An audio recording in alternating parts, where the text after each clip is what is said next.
Hey everybody, welcome to GT Live. My name is Brandon Jones. I am your host. Today we are playing Shovel Knight, which you can see behind me. Who's playing Shovel Knight right now? Kyle Bossman has wrested the controller away from Brad Ellis, who is scheduled to play Shovel Knight. But Kyle just has got to play it. So Kyle currently is playing Shovel Knight. Shovel Knight, of course, currently available on PlayStation 4. Speaking of Shovel Knight is the codes that we are going to give away today. 3 codes, in fact. So the 3 best questions picked by either Elise Willems or Daniel Bloodworth. They are co-oping the chat. I believe Elise is actively doing it right now. Yes. Blood might fill in later. Wait and see. So if you really want... People. Sorry? I'm just banning people. If anyone can settle okay, good, yeah. So be nice to Elise, be nicer to Blood. And so we're giving away 3 codes to the best questions. And our wonderful guest today, Pamela Horton from Playboy. Oh my god, hi guys. Can we call you the gamer next door? There's actually 2 gamer next doors. There are the gamers next door, but it is a title that gamer next door applies to me and Amelia. It's to both of us. So before we get to the Band-Aids that you have on your hand, which I'm very curious about, I want to create a mystery around the Band-Aids, because I don't know why you brought those up before we even started the show. So let's talk about Gamer Next Door. So how long has this been around, and what is it? Gamer Next Door is a franchise that existed well before I was a Playmate. It was actually, before I was the Gamer Next Door, it was run by Jo Garcia. She was a Cyber Girl of the Year for Playboy Plus. It's all rigmarole. But Playboy Plus or Manwin used to own Gamer Next Door, and just recently, in like the last 2 months, Playboy Enterprises, like the magazine, the official company, bought Gamer Next Door. And since I was kind of the Playmate running it, they were like, okay, let's adapt this, and they basically said, we want you to have fun, and we want you to cover the things that interest you, and just go do silly stuff. And I was just like, yes, I have a free pass to go have fun with my best friend, and it's my living. It's awesome. And we're rolling footage of you covering the Call of Duty championships. I have seen your stuff. It is very silly and wonderful. You have great energy, and it's wonderful to have you on the show. So 2 months ago, so that was fairly recent. Yeah. What instigated the purchase? Do you think was it just kind of out of the blue? Well, Playboy's kind of going through this rebranding thing where before, if you visited Playboy.com, it was kind of a not safe for work site where there was like boobs and butts everywhere. But now it's a men's culture site. I've heard this. I've never been there myself. Yes, personally. I didn't know either. That's what I don't know. But it used to be a little unsafe, and but now they want it to be kind of like along the lines of competitors like Maxim and Sports Illustrated, where you go online. It's men's culture. It's like funny articles, and like of course there's going to be women, but it's not as tasteless. Well, that's why I read the magazine. It's for the articles and the comics. And it's very, very tasteful, very classy. And so the website rebranding kind of brought in a new avenue to kind of seek out some new brands. So Playmates who had aspirations or hobbies that they wanted to pursue, Playboy was like, hey, if you wanna do something, just let us know. And I was just like, Gamer Next Door. And they were like, oh yeah, that's good idea. Gaming, Playboy, oh what? And so it's kind of I've been working this brand up from nothing, and I'm really glad that over the last month we've had a lot of really positive reception, and I feel that Amelia and I are really proving ourselves. You are, and you got a lot of great content up there. So, of course, you can find it on Playboy.com, and you also have your YouTube channel, youtube.com/Playboy. You can find your list there under Gamer Next Door. Actually, the Gamer Next Door actually has their own YouTube channel. Oh, cool. And it's so new, we don't actually have a direct link. Wonderful. Yeah. I've been there before. So if you the way that I actually look for my own channel is I look for the most popular one, which is the Splatoon video. It's like Gamer Next Door, Splatoon. Oh, there's the video. There's my channel. Now I know how to get there. So let's get to the good stuff with the Band-Aids. Oh. Why do you have Band-Aids on your hand? I'm assuming it's games related. No, actually, it's not game related. It's actually quite humorous because I didn't know how to be a girl 2 years ago. Not gonna lie, I didn't know how to do makeup or hair, and so these red marks on my hand. This is the hair that This is the cost for this hair, guys. I did this for you. Was that curler gone awry? Yeah. Well, actually, it's called a curling wand. Actually, okay. It doesn't have the clamp that holds your hair down for you, okay. So you have to use your finger. Okay. Yeah. I'm not very good at it. Kyle does my hair before the show. I don't even know. I can tell it. It's got a very Kyle feel to it. Yeah. So how's your audience? I mean, how do you know what? So you mentioned Splatoon, and you did Call of Duty. Those are both shooters, but very different shooters. Yeah. So all sorts of opportunities if you're a brand in the game space that you have to choose to cover this versus covering this. How do you make those decisions? What do you think are appropriate games for the Playboy audience? The way that my audience is kind of following me is, ever since the beginning, I told myself I'm gonna be me, and if I'm successful for being me, yay. But I'm not gonna compromise my integrity or anything like that.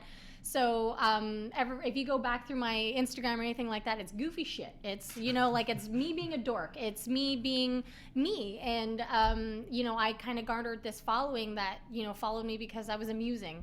And so when I think about new content, it's like, I want to do that, and then I'm like, what fun way could I engage my followers if they don't know the game or if they don't know? And that's why one of my favorite thing about the Xenoblade review is just taking something that a normal person would go like, why is there no way to turn off that VO? Just putting a funny twist, and nobody is gonna come to Gamer Next Door to be the top information hub. You're not gonna come get the latest gadgets and gizmos. It's gonna be two girls who love games and have fun playing them. I believe you gave Xenoblade 10 out of 10 meows. Yes. We actually filmed that that's filmed in my bedroom, and my cat Squirrel would just not get off of me.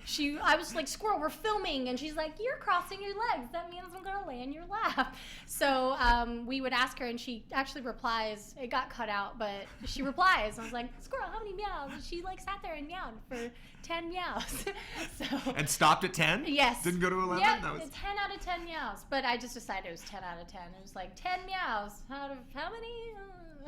How do you turn cats away from videos? You can't. They're a part of the internet. It is like you cut the internet and it bleeds cats. So you're Miss October 2012? Yes. Okay. And Amelia's Miss June 2012 as well. We're two girls from the same year. And give her a shout out. So she's not here today, but you co-host a lot of stuff with her. Yeah. With the rebranding of Gamer Next Door, I pushed really hard to have. She's my best friend. She's my roommate. We do everything together. Well, that's convenient for shooting if she's your roommate. It's just like, Amelia, get out of the shower. We need to shoot. And but having her as my right hand lady and is absolutely amazing. And we have. It's just fun. It's just so much fun. So did you come in, in the October issue? I haven't read your interview, but was it all about games, or did you come in immediately with games, or like what was the transition from October 2012 into you working on games?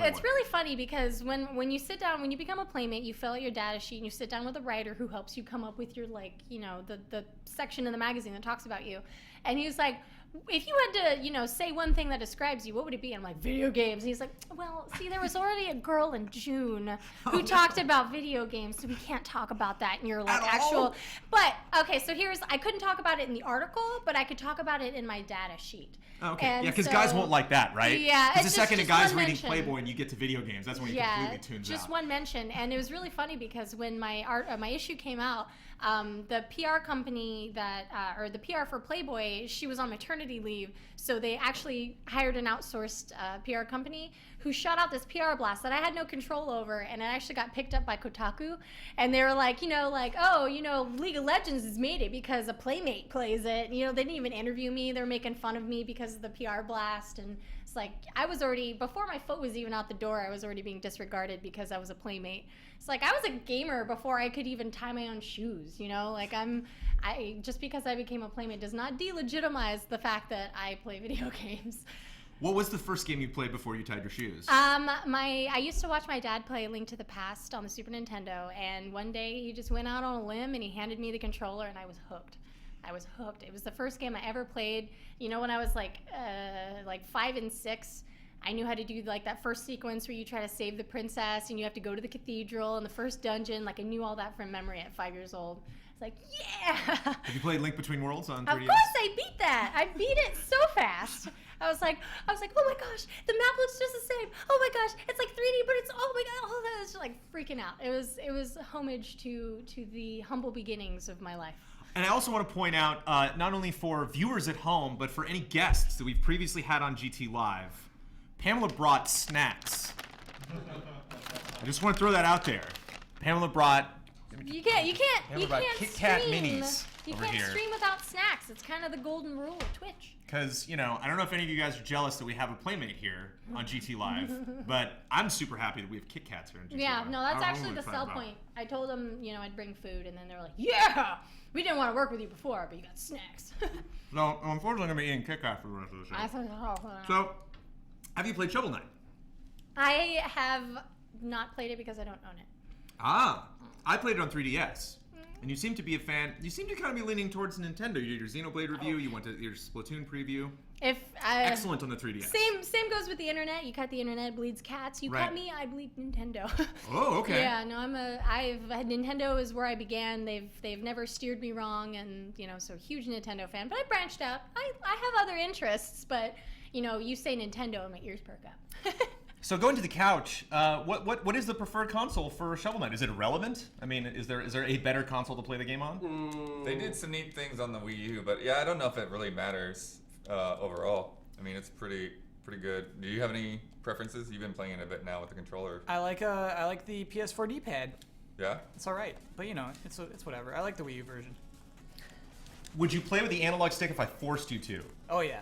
Because I was thinking about that earlier when I was playing. I'm like, oh yeah, the analog stick control. I'm like, I just can't play a side-scrolling platformer with an analog stick unless it's like specifically built for it. It just feels weird, right? Yeah, D-pad all the way. Yeah. But the 3DS version is really great, actually. Not to pimp out the 3DS version because we are currently playing the PlayStation 4 version. Yeah. But it does have a really interesting Street Pass feature where there's a little platforming area and you jump around to grab coins and then you record that performance and then when you Street Pass against people, they try to do it. I've been actually pretty excited about this game, but it's just, starting a new brand is like everything explodes and... Right. For me, it was Comic-Con. It was Comic-Con last year when I finally had time to play a game, and I was like, oh, I'm taking the train down. This will be perfect. Yeah. And the great thing about 3DS, it's all digital now, so you can download stuff. And so downloaded it right before I left and played it. What happened? Kyle died, passed off the controller to Ellis. What happened, Kyle? We've died 5 times at the same exact spot at this point. Kyle decided It's been a 5 smart times. idea to ruin the checkpoint and break it to get more money. And then it's really costing us It's now. been a very costly decision. It's really ruined us. I gotta be honest. So how much money do you get from those? Because I didn't realize that's what I was doing. I get was a lot just of like, money. oh, look at these things I can smash. Whee! And I just kept smashing them going through the game, not realizing I was destroying my checkpoints. It's very worth it. You get a ton of money from it. Interesting smashing risk-reward checkpoints. mechanic. Oh yeah, it's That you're knocking those out. So the couch universally loves Shovel Knight. Oh yeah. Oh, yes. We've given Shovel Knight a lot of praise. We awarded it highly in our Game of the Year awards. We recently it appeared on a top 10 countdown. It was number 2 on our crowdfunded games. Excellent crowdfunded game. What is special about Shovel Knight? There's so many games that you just played Axiom Verge, Blood. Like there's a lot of retro-ish, pixel-based side-scrolling platforming games that are based off of games that we love in the NES and SNES. What is it about Shovel Knight? Shovel Knight doesn't wink. That's what I love about Shovel Knight. Shovel Knight is its own game that's sincere about what it is for itself, whereas a lot of, I think, modern 8-bit games are just like making references and things, and Shovel Knight is just about sincerity. Shovel Knight believes in himself. And also, too, I noticed something with really popular games. They always have a blob mob. Like, there's a bad guy that is a blob or a drop or... like Ragnarok and Dragon Quest, and there's all kinds of blobby things. There's blobs. I saw the blobs. One of the first. This is our least favorite blob right here. This is the one. Yeah. That's our guy. We just let him die now. Okay. All right, Brad, you got this. You got this. Come on, Mom. Now that Again. He didn't have it, actually. Oh my god. Word on the street is he did not have No, that. did not have it. Oh man, that's Confirmed. 6. This is amazing. That's 6. That's See, 6 to he's the wishing that same we were kid. like, deep in a conversation and really not paying attention to Yeah. that, but the world was watching that, Brad. Yeah, look at the little fire blood. Real. Yeah. So just to specifically do a shout out to the PlayStation 4 version of Shovel Knight has Kratos in it. Yay! And are you excited for guest stars in platforming games, or are you just a huge God of War fan? No, I just love God of War. I'm not gonna. I really did like the Xbox exclusive Battletoads. I thought that was really cool. But when I heard Kratos, for starters, I was like, oh, he's a bad guy. Yeah. I love Kratos, but he's like my man crush. I gotta represent. Yeah, Kratos doesn't do anything mean to anybody. He just walks around handing Yeah, flowers out. yeah. He just And It's all he about shaking passionately hands and makes giving love hugs. to women. He doesn't, It's true. he doesn't do anything. It's very kind and respectful. Yeah, Kratos. yeah, consensual. Right. Consensual. Exactly. But Kratos is in this game. He is, or maybe like 70%, 80% of the way through the game. Like you do gotta get through there, and judging by performance so far, No, we're gonna get there. We're gonna get him. we're gonna get there. We're gonna get there in like 2 years. Okay, so do you have 2 years? Did you have any plans for tonight, Pam? Yeah, Okay, we appreciate that. Yeah, so Kratos is in the game, so that is the rough goal. Whoa, do we have that ability yet? What is that? You just like went invisible and went past that guy? Oh, okay. We're cheesing. That's not cheesing. That is an ability That's in the game. strategy. Yeah. So the game does not wink, but it does cheese. Yeah. Pamela, one thing that knocked me out about this game is this game is very emotional. Oh yeah. The story in this game is extremely epic. I'm Like, already emotionally engaged. but like the dialogue is Or incredible, slime. and even like Come on, little buddy. small touches, like when dialogue windows pop up, like some of the words will shake, or Yeah. like they'll have little animations and stuff Yeah. like that to suggest emotion. And it is a very epic story, the quest to rescue Shovel Knight's Shield Knight. Interesting you use the word wink. I mean, it is a cheeky game. I mean, it does have jokes, it does have asides, and the aesthetic is based on, it does have a Mega Man aesthetic. Is there perhaps another franchise that it's most similar to? Oh, I'd say most similar to Mega Man for Yeah, sure. it's actually. very similar to Mega Man. I It's- feel like. It's got a lot of influences going on in there. I mean, there's like, Zelda 2 references. There's kind of Castlevania bits. There's just, the Pogo thing from DuckTales. It's all over. Yeah. But it kind of owns all that stuff, like Kyle was saying. It's like it's not just doing it for reference's sake. They just got great mechanics. Yes, checkpoint. Don't break it. We got it. We got Don't past our break it, pit. don't Just break don't it. destroy the checkpoint now. He's gonna do it on accident. Don't Watch do him it.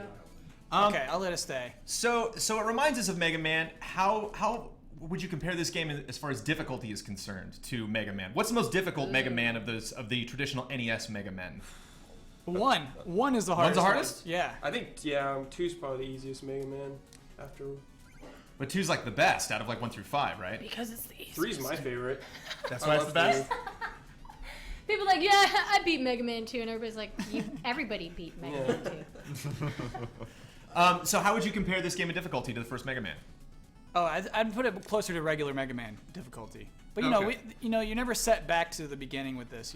It's you're progressing. It still has, it's still a modern game. Does the fact that we are currently streaming the game for 300 people, does that, are you afraid of that? I'm always. Does that sweaty make this playing more game. difficult? No, Or the I would hand be sweat? sweaty regardless. Yeah, this is a nonstop sweat game. Look at this part. Look at this part, Brandon. Like, if we can go full screen on this, watch what we have to do right here. This is so nerve-wracking. Here we go.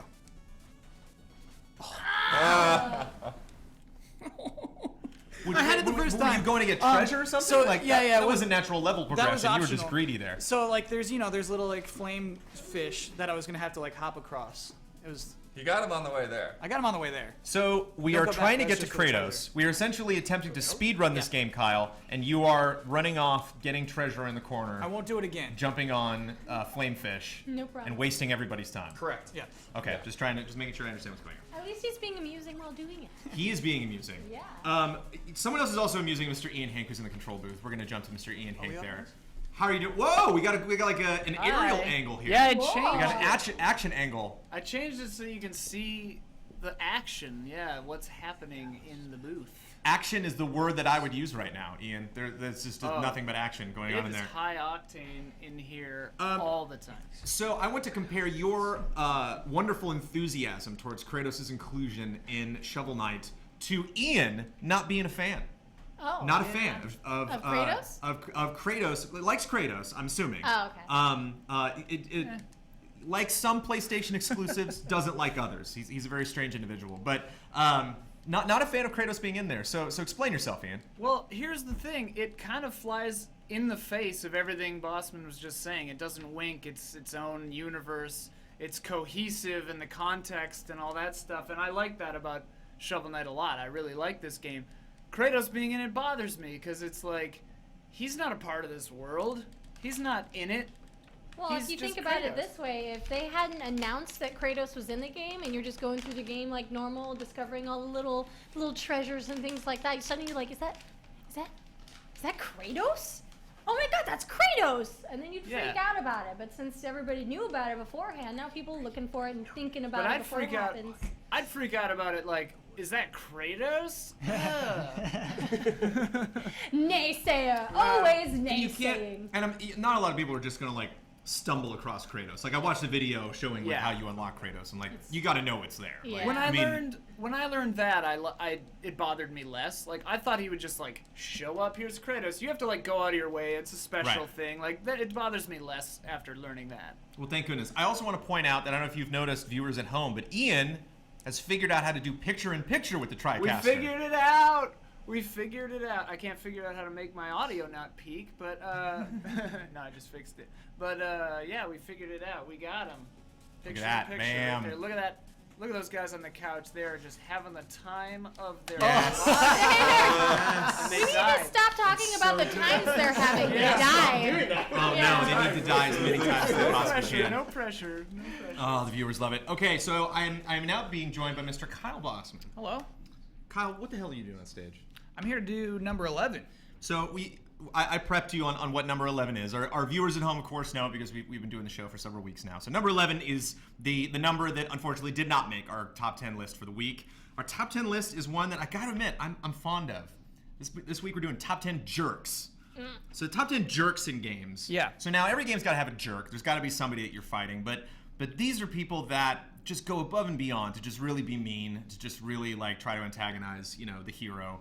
And aren't just like, oh, I'm just gonna go destroy the world or go rule the world or become like supremely powerful. It's like, no, I'm gonna bug you about it. Yeah. So you're my favorite jerk, Kyle. What was your number 11?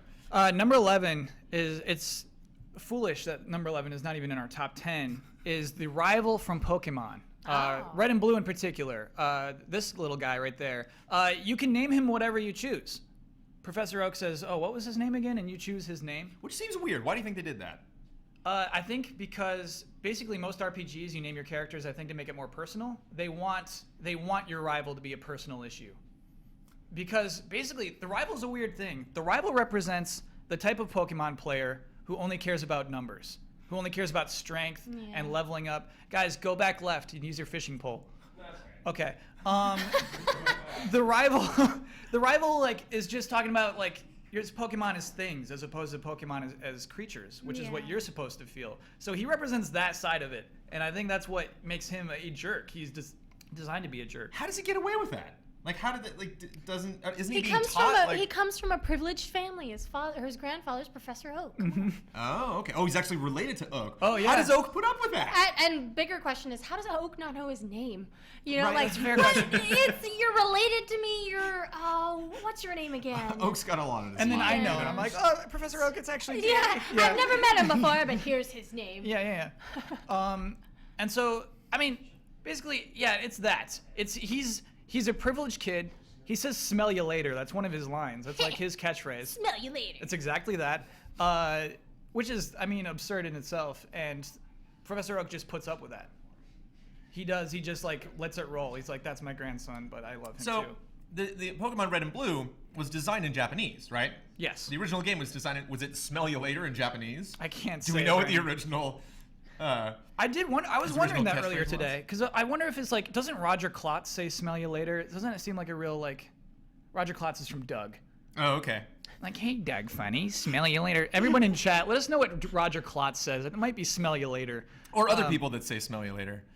It's funnier than see you later, certainly. Yeah, I mean, yeah. So what's weird? He's just a jerk. He's a jerk of this world. Everyone else in this world is like very nice to you in Pokemon, which is weird.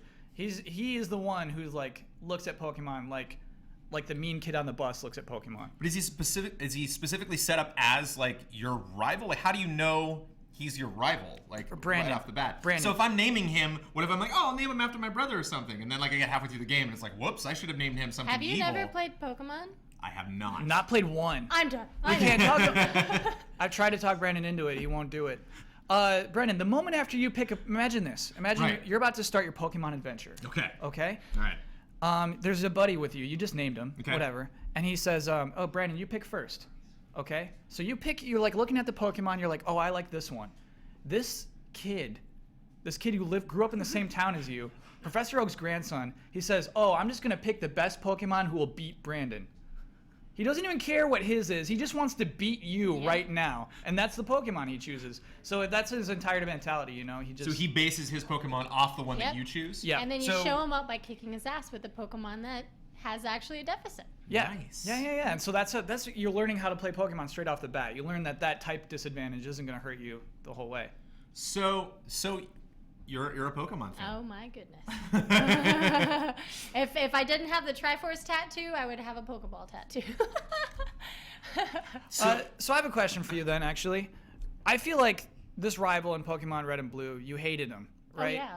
I feel like they've really lost that as Pokemon's gone on. Do you miss that? Do you miss because now they're just like, hey, that was a good fight. You want to play again? And they're like super nice. Yeah. Do you miss that element of somebody mean in the Pokemon Well, world? I feel like that's a whole nother conversation to have because gaming has taken different turns, good and bad. And one of the ways that turned away was, you know, the rivals are no longer like you're not like, oh man, I hate that guy. It's like, oh, you know, because it's just like I battled you. And then there's like, oh, you were super good. It's Yeah. like, don't say that. Oh my gosh, that was a great battle. Did you know that you can catch Pokemon with Pokeballs? And it's just like, but the part that because I was like 11 years old when I first played Pokemon Yellow, and you know, different game, red and blue, and you know, but you meet your rival, and I'm immediately like, you're a dick. Like, you are just mean. Why Yeah. are you being mean? I just met you. I'm like, hey, how's it going? Smile. I hope my character's smiling and being polite, but I'm going to this say guy's no. I just- think your character has a tough time with him, too. Yeah. I'm gonna, it's the only time I've ever been like, I don't like you.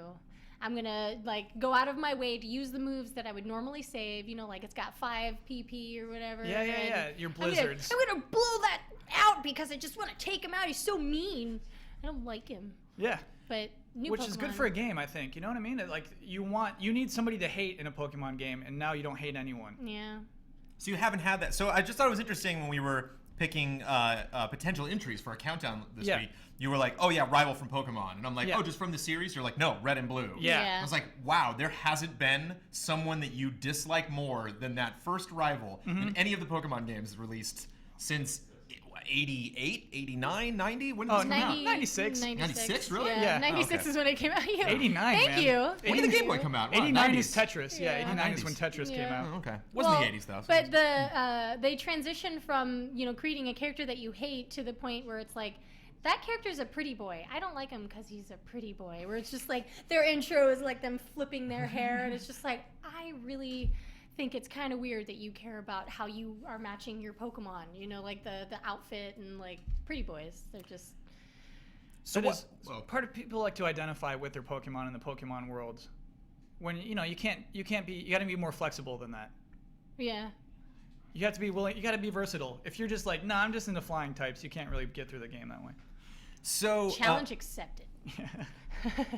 So when should I jump into Pokemon? I mean, Now. should I Immediately. go back right and now. play Red Here, and Blue? Here's Like, my DS. You just play. well, we don't. I have to host a show. Look well, at this maybe case. when it finishes. I do have my own 3DS. Nice, yeah. So yeah, if anybody That's doubted like very her legit. Look at Nintendo this thing. fandom, And it's the Majora's Mask 3DS XL, the new one. Pretty classy. So what was the order? So there was a Pokemon card game, there was Pokemon on Game Boy, and there was a Pokemon television show. What was the order of those launching? What did we get first? With the card game first? I think it. Actually the Game Boy game first? Before the card game? Yeah. Oh, fascinating. Okay. Yeah, in Japan it wasn't like when it launched, it wasn't a huge deal. Yeah. When it was just like Pokemon Green and Red, Okay. is what it launched as in Japan. Like it wasn't a huge deal, and then it just kind of grew and just exploded. Yeah. Because I'm wondering, so Team Rocket is the jerks on the show, right? There are jokes in the game too, actually. Jerks in the game. Team Rocket's in the game. Yeah. Oh, But yeah. Ash is not in the game. Ash is no. No. Interesting. He's a guy who's like Ash. Oh, okay. He's you. You name him. Oh, Yeah. okay. You would name him you. Brandon if you play the game. I would name my Brandon rival. wouldn't What? fit though. You would name Ash Brandon. You would be Oh, right. Brando, because Right, Brandon. characters wouldn't fit. Yeah, character wouldn't fit. Brando I was works. like, I'm lucky. I have Pam.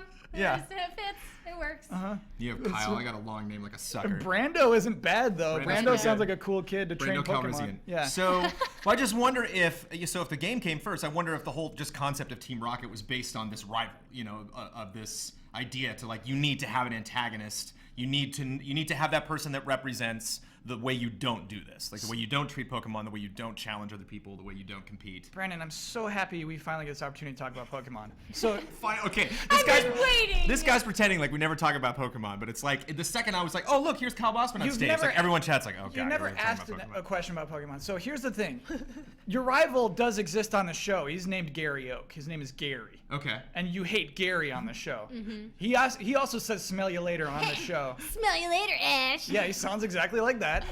He has cheerleaders who support him. Meanwhile, Ash is just pathetic. He doesn't have that. And he's always ahead of Ash, and Ash is just like, oh, I gotta catch up. I gotta get as good as he is. Never beats him until pretty late in the series. And so Team Rocket is also in both. But I'm like sympathetic to Team Rocket. I don't even think they're jerks. Yeah.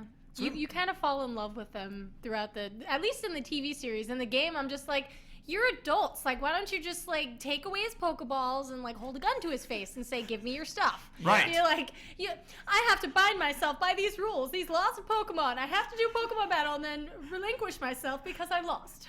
That's how it goes. And they give you money. Yeah, and yeah. Here's some, and Wally, here's some money, too. Here we go. Oh, my God. Just take my money.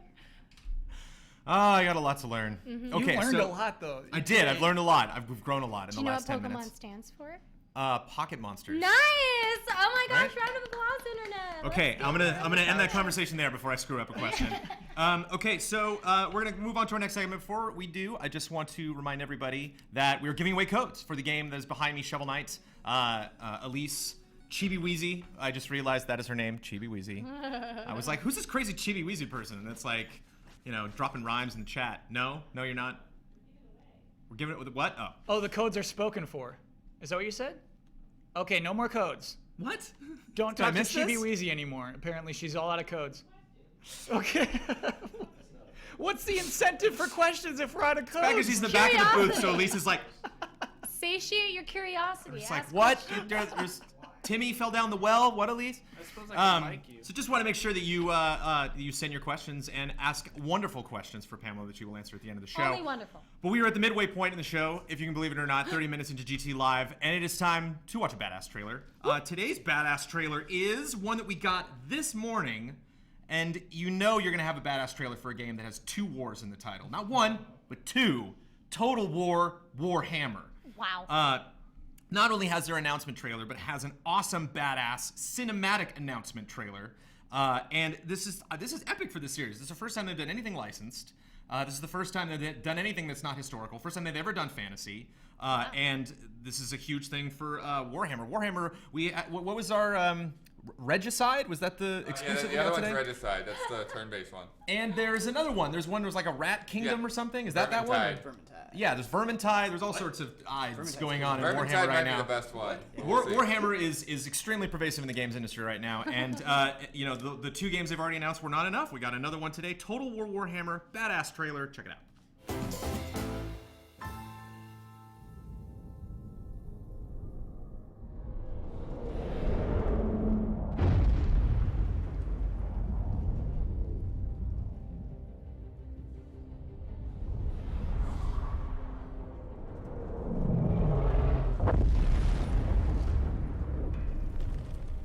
Almighty Sigma, savior of the Empire, give me strength.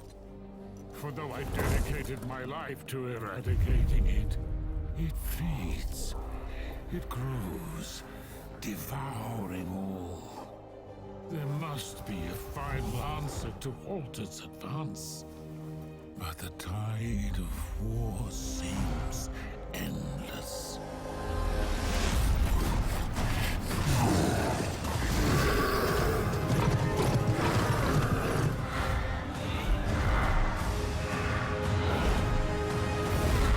The brutal, unthinking bloodlust of the greenskins. The twisted ambitions of the undead.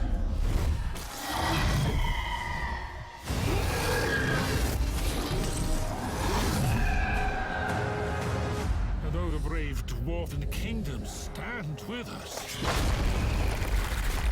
truly, what hope is there? Against countless horrors that cannot be named, let alone fought by mortal means.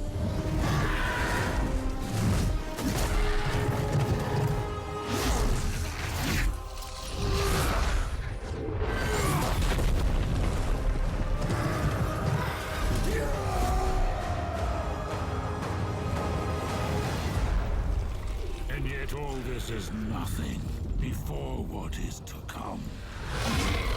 It whispers and roars in. The dark it is. Against us it is unstoppable. I am unstoppable. I see it now. The beasts that will devour the world.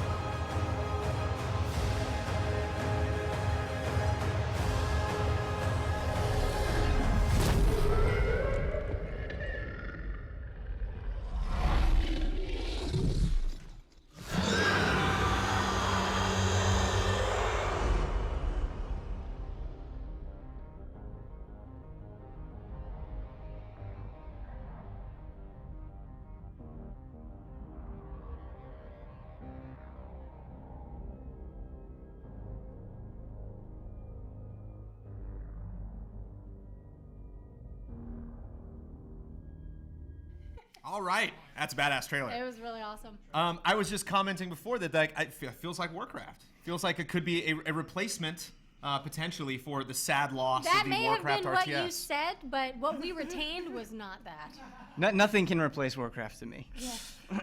So speaking of Blizzard, Blizzard has a MOBA coming that they've Yeah. actually announced today. The release date, I believe it is June 2nd. Yay! The beginning of June. I don't know if it's the 2nd specifically, but the beginning of People June. keep questioning me, and rightfully so. A few months ago, I was like, yeah, here's the storm. I don't think it's very good. I don't like it. I am playing it every night now, and I like it a lot. I still think it needs some work, but they've convinced me, Brandon. Yeah. And I'm surprised. Yeah, I played it at PAX, and I really enjoyed it. It's a gorgeous game. I mean, everything yeah. that It Blizzard is everything really that Blizzard touches is just like one of the prettiest games in the genre. And we have already established that you were a fan of MOBAs. Oh yeah, absolutely. Actually, one of my one of the reasons that I actually got my foot into the video game industry is because Riot recognized that Kotaku article and saw like, oh, she plays League of Legends. Let's have her come out to the World Championship. And so they flew me out to the World Championship, and I've been playing League of Legends since beta. So not that I'm like the best. I'm only gold 5. Like I'm not amazing. But I'd like to say I know him. I know him a little bit. But I've been in the Heroes of the Storm alpha for quite a while, and one thing that I feel that Blizzard has going for them is their lore. Characters that people love. It's just like, oh my God, Sylvanas came out. Oh God, I can't wait to play Sylvanas. And everybody's just like, this character, like with League of Legends, like, oh, that character looks cool. Like, oh, he's like a big guy. He's got a beard, and he's, that's cool. But now it's just like, when are they gonna come out with this character? And they've already got the lore. They've already got the story. They've already got the fan craze. Now they just need to build a game catered around that fan love, and they've gold. Two things. I think she brings up a really good point. I think that is something that initially drew me to Heroes of the Storm, because playing as Arthas like that in a MOBA is sort of a dream come true. But I'm worried. They already have a lot of the big characters. They already have Arthas. They already have Illidan. They already have Kerrigan. Is it going to get to a point where, Blizzard hasn't made that many games? Are they just going to run out of heroes? I guess they have Overwatch coming up, but... It's kind of the same issue I think that Hearthstone has, where it's just like there's only so many characters that they can bring out. It's like fun to have Garrosh Hellscream as a card, but then it's like, well, then we're done. Whereas League of Legends, they just keep making up new characters. And speaking of League of Legends lore, have you seen the trailers that they've been releasing, like the story-based stuff? Yeah. They're like kind of interesting to follow. Yeah, I like that they're trying to kind of like Blizzard's trying to take after Riot by making this MOBA, but Riot's trying to take after Blizzard by trying to create lore and story that people want to love and be passionate about. But it's one of those things where it's like, that's a good idea. What's up with the art style? I know you guys can do better. That's one of my pet peeves with the cinematics. Did you feel like when you first started Heroes of the Storm, as somebody who had played League of Legends extensively beforehand, like coming to it, it just felt foreign in a way that was kind of hard to get your head around? Shared experience, not having a store, games only lasting 20 minutes. Was that... hard for you at first, or did you think, no, they're going in a different direction and this is cool? Like, what was that process like for you? Well, I wanted to keep my mind as open as possible because I wanted to experience the game with no predisposition. Like, I can't, like, it's not going to be better than League of Legends, and Right. then that just destroys your experience. You have to go in with a completely open slate, and I really enjoyed the game mostly because of, it had the Warcraft feel. It had all the feels, and plus I like the outside mechanics. I like the additional objectives and like the little camps that you fight, and it gives you an advantage, and things like that. Really unique, and it makes the gameplay really unique. And when you play Heroes of the Storm for a while and you go back to playing League of Legends, it's almost it's almost kind of basic. It's just like there's one objective, and the jungle's all crazy now, so it's just basic. But Yeah. Here's the Storm is really engaging. Lots of things to do. It's cool because within the first 5 minutes of the match, it's very possible that you could have already been in 2 or 3 or 4 big team fights. Like the match starts and you can get into the thick of things because you already have all of your abilities, or all of your abilities except your ultimate, and you already have to capture watchtowers, or very quickly you have to worry about the objectives. And I love that immediacy, that you don't just feel safe in lane for a while. I think that's also cool. like that the way that you build your character based on skills and things like that does Right. not rely upon building gold and items and like snowballing. It doesn't really think it applies to Here's the Storm as much as it does League of Legends.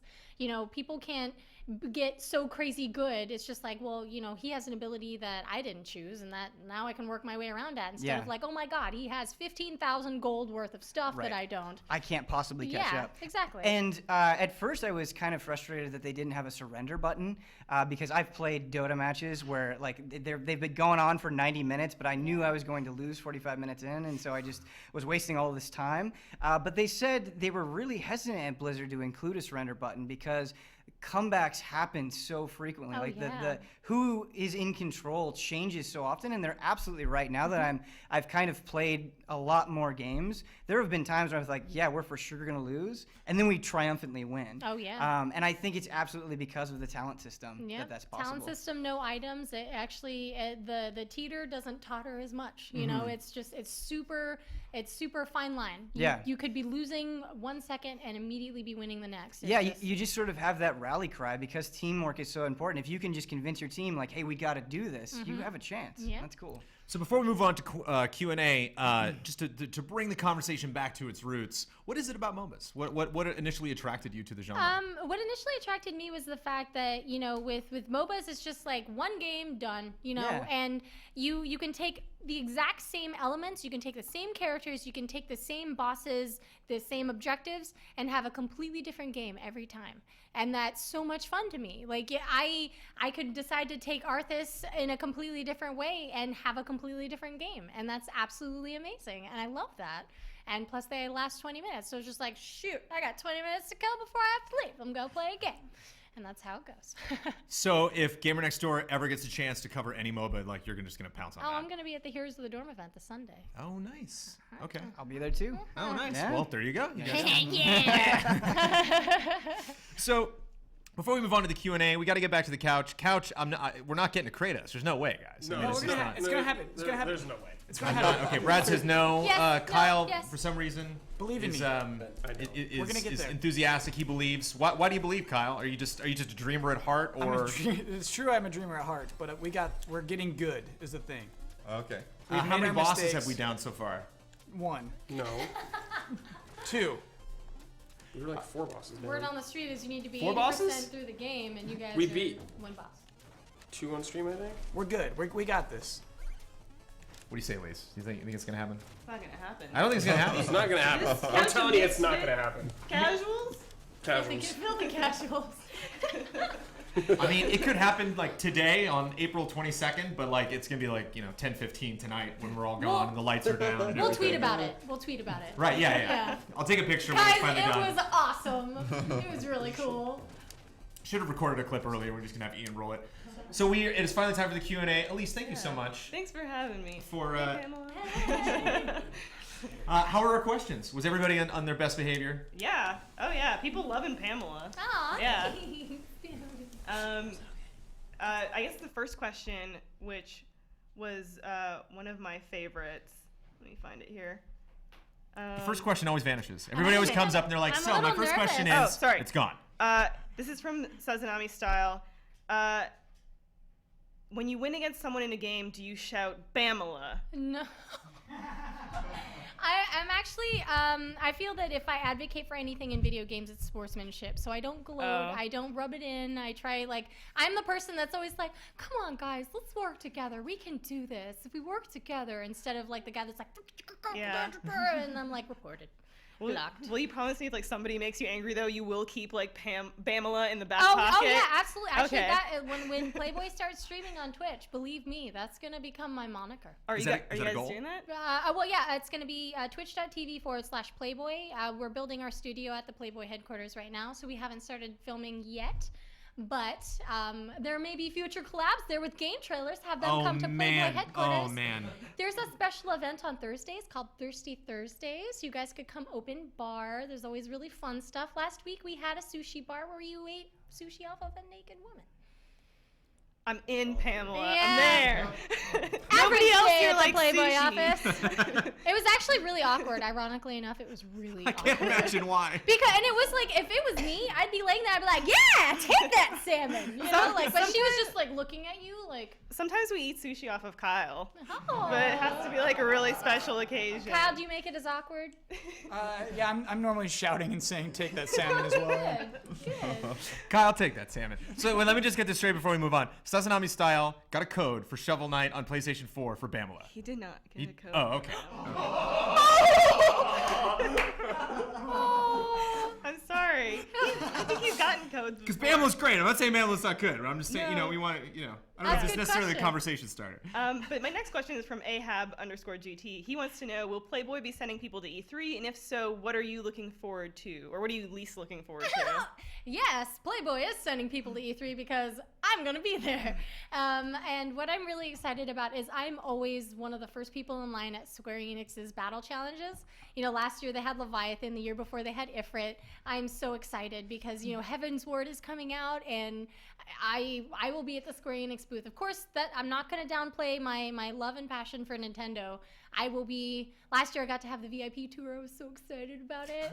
I hope to get to do it again, but you know, Nintendo and Square Enix, that's where I'll be at. So do you really get to pick your class when those get set up? Because there's some classes in Final Fantasy 14 that I would The not really know cool what I'm thing, doing. and this is something that I really loved about Final Fantasy XI, that was actually my first delve into any MMOs. Might was as well. Final Fantasy XI was that you can choose one character and play all the classes, all the jobs. You just, you know, they made it a lot easier, but you have to quest in Final Fantasy 14, but it's the same thing. Where if you want to be a white mage, you just go unlock Conjurer, and then you can be a white mage after leveling it up for a little bit. And sub-job classes aren't as complicated, but still a little hard. But I love that you can play any class you want. But if you had your pick, you're at E3, the battle's on the line. I'm always white mage. You're always, okay, what? I'm support for life. You know, if my keys were on the table, you'd see that I have my League of Legends support lanyard. I'm always the healer. I'm always support. I'm always like the one that's like, I'm the glue that holds the team together. That's awesome. Another question unrelated to League, but you mentioned Nintendo a couple minutes ago. The chat seemed to have found out that you have cosplayed, I guess, as Bayonetta, which I saw your glasses and I was like, yeah. Yeah. That was my first. Was there more to the question? Well, WolfFox10JC just wants to know like your thoughts on the Bayonetta character. There were some questions in the chat like, do you think that she's too like hypersexualized and that kind of thing? I love Bayonetta, and I thought 2 was awesome. Well, I think one really fun thing about video games is there is no too much. You know, like Grand Theft Auto, like obviously in real life, you know, hookers and drugs and stealing cars and exploding things is obviously very bad. And overly sexualizing characters is really bad if you overly sexualize a person. But she's badass. But she's badass. Like, it's a good combination of all of the above. Like, she is witty, she's smart, she's good, she's bad, she's sexy. And, you know, my delve in with Bayonetta was actually my first real collaboration with Nintendo. You know, I went into Nintendo and they're like, we know all about you, and I'm just like, Did you cosplay as her at E3 last year? No, that was not Okay. me. I did take pictures with her, and it's really funny because I'm a human chameleon, so you put me in cosplay, nobody recognizes me. I cut my hair, people walk, my own roommates, my own coworkers walk past me, not even recognizing Bloodworth me. is saying someone carried on a conversation with you and was like trash talking you to you. Yeah, that's actually, I hope this doesn't get back to me, but I was talking to the CEO of Playboy, and he was telling me, he's like, you remind me of a girl, you know, if she just wore a little makeup, she, you know, and I was just like, do I tell him? But I went to Bandai Namco's Global Gamers Day, and one of the guys was like, you were Bayonetta, weren't you? And I was just like, oh, thanks. That's what I saw Bayonetta last year at E3, and I was like, "That's so badass." And then I thought maybe that was you. It was and the I was exact trying same to put costume. the connection together. It was the exact same costume, and I found out very quickly that, you know, like, proportions are everything in costumes custom made for people, because I just, like, it was just like those shoes were too big, and it was 50 pounds of hair. Like, that thing is heavy. So if you see Bayonetta cosplaying next you year had the hair? and anywhere, It wasn't short Bayonetta? No. The hair hanging. Oh, her She has wings. hair hanging from her arms, and it's heavy. It is heavy hair. So you go over and you high five that girl because she is doing a badass job. Well, technically, the whole outfit is hair. Ben, can we get this confirmed? Isn't Oh, like the yeah. whole thing hair? Yeah, except for like the amulet she wears, but yeah. Oh, okay. Like, as you build your combos, you actually, you know, get more and more unclothed. Yeah, Right. nudie. Yes. Nudity. I think it's cool. This is from Cryosticks or Cryosticks. Wants to know what your thoughts are on like increasing nickel and diming with like microtransactions in games like Evolve and Mortal Kombat. Like there was a big controversy with Mortal Kombat where like Goro was $5, though he's such an essential character. Like, do you think that kind of developers are going overboard with microtransactions and DLC and everything they're charging us for after the fact? I think they're looking at the business model that kind of Riot Games made that business model. It's like a free-to-play game. The only thing that I would kind of look bad at that is if, you know, you get some unfair disadvantage or some unfair advantage if you purchase something. Like if you play a game and you get this ultimate armor that has this, and this, and you can't get that unless you pay for it. But if it's a free-to-play game that has like, oh, I can customize my character and you get no benefits in-game, I think it's fine. I mean, like, if I want to spend $5 and get, you know, something cool looking, but when it comes to unlockables, I think that characters should come unlockable. I don't think DLC should be a thing. Like, I think that, you know, you release the game as is, let people play. If you're going to release stuff, release it for free. I mean, it's just... Or at least, like, make us pay 6 months from now. Yeah. Like, not at launch. I mean, my whole thing is, like, DLC at launch always irks me. Yeah. So I'm like, you had it done. This is a concurrent project. Put it in with the game. It's ready, it's good to go. Just put it in there. It's done. I picked this question because of Brando. Oh boy. Brando. Yeah, Brando officially. I'm gonna go Brando every single, even if there are more characters available. I'm gonna do Brando. And then no, you have to do Brando music note. Brando music note? Yeah, there's a music note. If there's an extra space, you put Brando in music note. In any game or in Pokemon Most or anything? games will have like symbols, like you can do like smiley faces and like music notes and things like that. So. Wait a minute. So you're a fan of the music note, or it's like the proper thing to do? No, or... it was a friendly suggestion. Oh, okay. If you would like to do a smiley face. There's something about me that just says music note? Oh, well, you're a musical personality. Oh, okay. Yeah. All right. Okay. I'll buy it. Music note. Music note. Seraphim wants to know what you think of the Toys to Life trend in video games, and do you partake? So games like Disney Infinity and Lego and Talk about microtransactions. Amiibo or Skylanders. This is like, and if you don't, how would anyone like convince you? Maybe. Well, I didn't get into the Amiibo craze mostly because I got one of the figurines that I wanted, not because of the, you know, I get to level up my own character and I get to unlock this stuff in this game. It's because I like Link. I want a Link figurine on my desk, and that's what I wanted it for. But, you know, with things like these, writing down music. Yeah, I got my Brando. Things like that? Brando? Yeah, okay. it's pretty good. It's pretty good.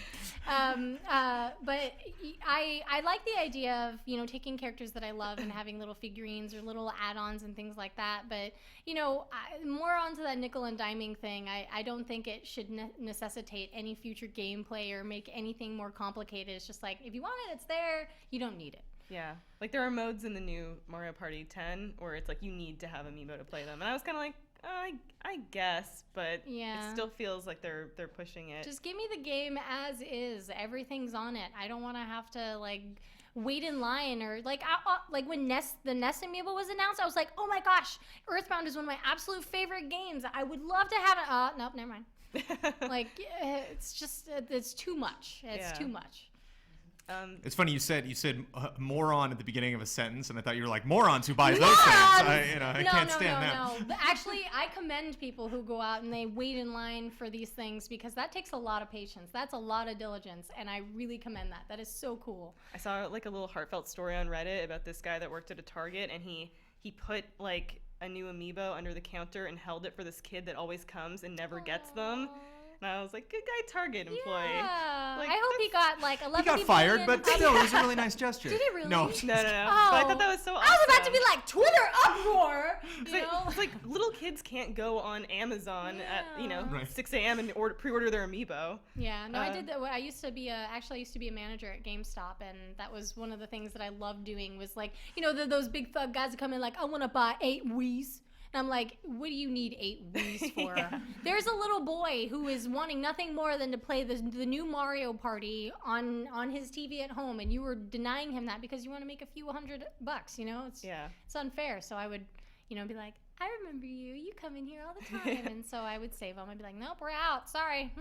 Peace out. I worked at a GameStop too, and when like kids would come in and be paying with their change and they didn't have enough, I'd be like, don't worry about it, buddy. Yeah, like, just, I got this. Yeah, I got that 17 cents. Yeah, I got you. Any other GameStop employees in the GT staff? Anyone else at GameStop? No. What? I feel like I'm totally out of the loop here. Ladies, represent. We'll get back to that later, but this is like a real talk question. Wow. Being from Playboy, do you ever feel like you get treated differently while you're like covering events and games and stuff? Oh my God, yes.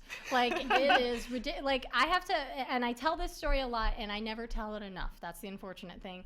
Is when I was doing a press tour for when my issue released, and everybody were like, oh, not that I don't deny that you play video games, but I'm gonna do a really quick pop quiz just to test you.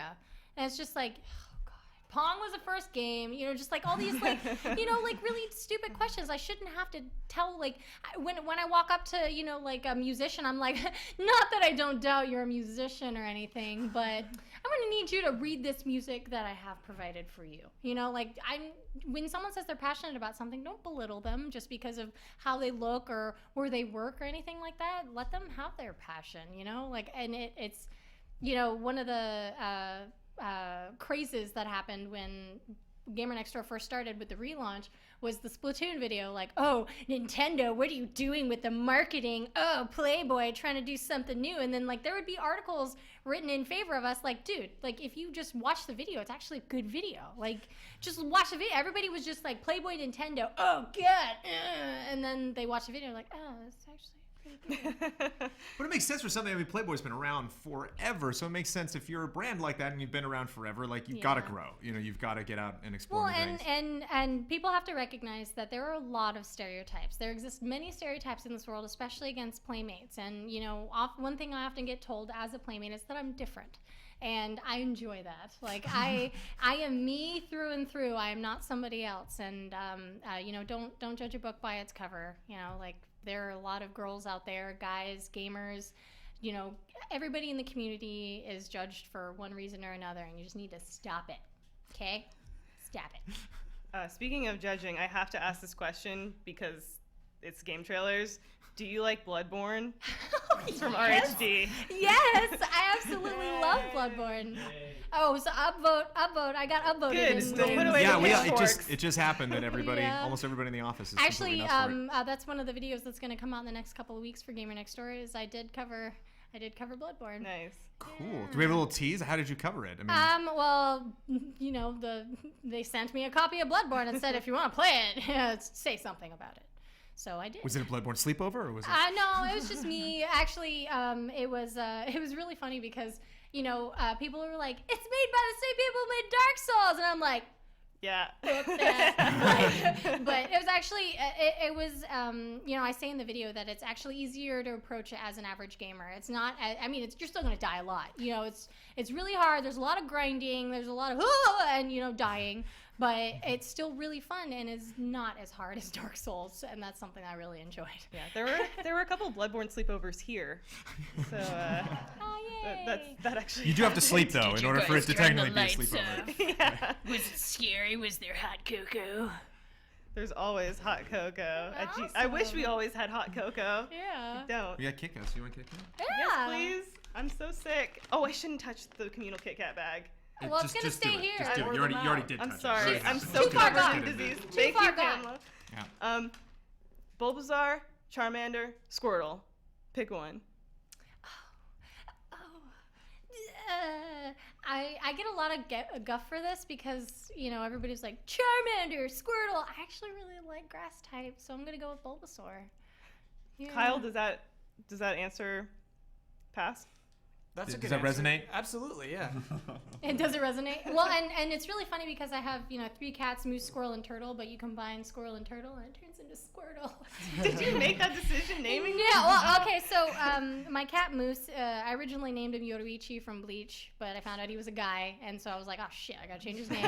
And so I named him Mini Moose after, Gur's little, squishy moose that he has from Invader Zim, and so it just became Moose, and then my friends Michael and Ashley were like, oh, wouldn't it be funny if you got a second squirrel named it Squirrel, or second cat named it Squirrel, like Moose and Squirrel, Rocky and Bullwinkle, and so I did that, and then I got a third cat, and I was like, well, I kind of have a theme of naming my cats after animals, and she's a tortoiseshell calico, so Turtle. So it wasn't like, Squirtle, I need to combine my cats to make the ultimate cat. To evolve into Yeah. the ultimate cat. This is going to be the best cat. No, it was actually If you came home and found out that they had fused into a double cat, I would be really sad because they're individual kitties and I love them separately. If my dog found out there was a cat named Squirrel, it would blow Squirrel! his mind. That's like the ultimate for him. I think this question is kind of like a good one to cap it off maybe.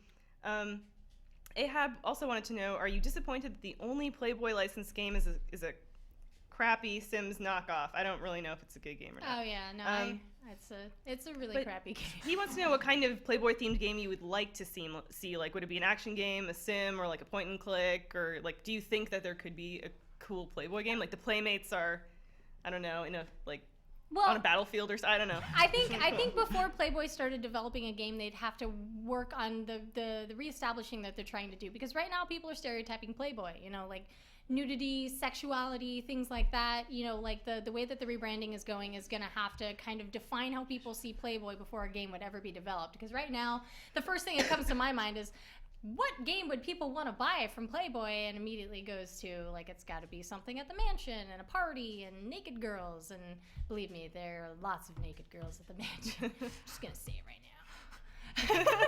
But, if it was up to me and, Playboy was to develop a game, it wouldn't be Playboy related at all. Mostly because, if I was going to develop a game, it'd be like, oh, what kind of fun things would I want to do? But that's just me being selfish. Well, like, you could be a character in it. That's what I'm saying. Like, you should push for that. I'm already an NPC in WoW. Oh, really? Yeah. That's awesome. You're what? Yeah, you can recruit me to your garrison, guys. It's not Pamela Horton. It used to be, but now it's Samantha Thornton. So you can recruit me to your garrison. Check your tavern every day. Are you familiar with Samantha Thornton? No, but I will be. And if you ever go fight Ordos in the Timeless Isle, there's Pamela's Moose Cat rap. Huh? Moose Cat's my character's name, named after my cat. And my name is Pamela. How did this happen? Did they approach you, or did you? No, actually, fun fact, the VP of PR at Blizzard used to be the VP of PR at Playboy. Oh, okay. So when he found out, Playmates who play video games, Blizzard loves you, and so I went for a special tour, and it's just like, I'm passionate about the games, and when they call us influencers. When influencers are passionate and vocal about the game, they're like, oh, well, here's a little nudge. And I actually didn't know about the item in game until way after it came out. Someone was like, I'm getting way too many of these Pamela's Moose Cat raps. I thought someone was taking a screen cap from a private server. I was like, oh, that's nice that they came up a what? I went on Wowhead and I was just like, it exists. It does. It's awesome. Do you think there's a chance for Brando? Yeah. Please. Brando musical note to be like, And like a Brando bard musical maybe or something? note? Yeah. Yeah. Are you passionate about WoW? Are you passionate? I am about passionate Blizzard? about WoW. Okay, well, Killing Arthas is one of the most happiest memories of my gaming life, without Most a doubt. happiest. Most happiest. yeah, not as I big love moments for everybody. Brando musical note. Yeah, it's got to be Brando musical note. Actually, you'll probably be like a battle pet or something. Sure, I'll Yeah, take it. Brando musical I'll take note. it. Doesn't matter. You'll be like a dire horn or something.